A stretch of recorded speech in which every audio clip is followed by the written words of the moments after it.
Hindi nga sabi ako naniniwala sa hula. Try mo lang. Wala namang mawawala eh.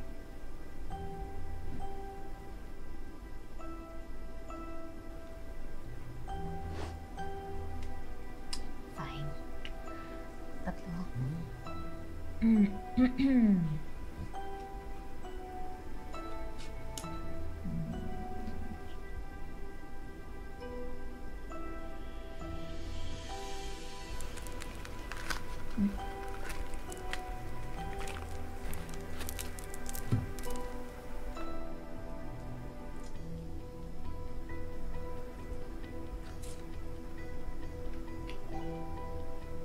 Confirm. Meron nga nang kukulong sa'yo. Tingnan mo yung kamay niya, nakatali. Ibig sabihin, gusto kanya talagang pahirapan.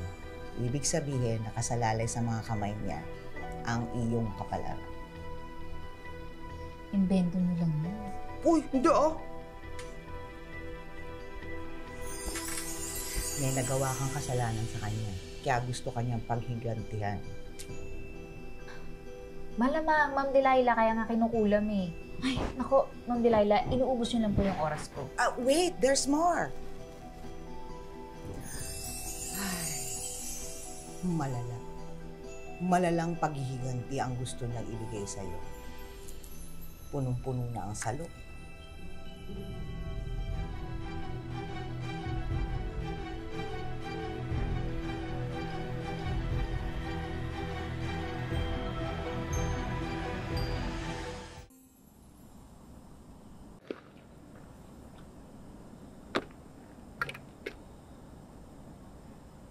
Okay ka lang? Ako? Oo naman! Puro invento lang naman yung pinagsasabi ni Ma'am Delilah. Hindi naman totoo yun. Sigurado ka? O gusto mong puntahan natin yung kakilala kong albularyo? I've had enough. Masyado na akong maraming nasayang oras today dahil dyan sa mga hula-hulang yan.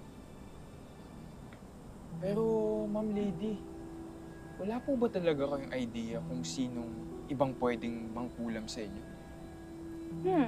Oo nga ate. Wala ka bang kaaway or baka may taong galit sa'yo? Ah, taong galit? Marami. Ex-tenants na in-evict ko dahil delayed sa renta. Contractors na inaway ko dahil ang bagal magtrabaho. At mga cleaners na madalas kong pagalitan. Wow! Yes, may gusto kang sabihin. Bakit wow? Amazed lang ako sa kasamaan ng ugali mo. Ang dahil mong kaaway.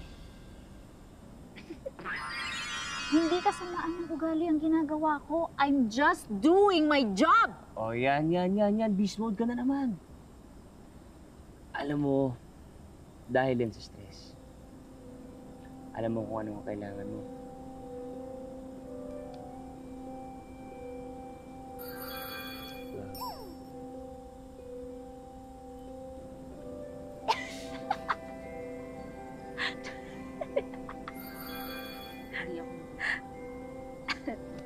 Alam mo, seryoso ko. Kailangan mo talaga ng buhay. Pampawala ng stress. Diba? Oh.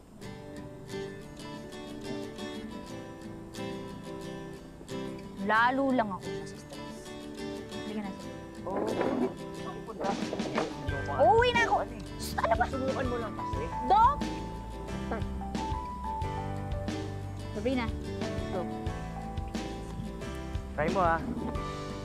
Wait lang, Lady.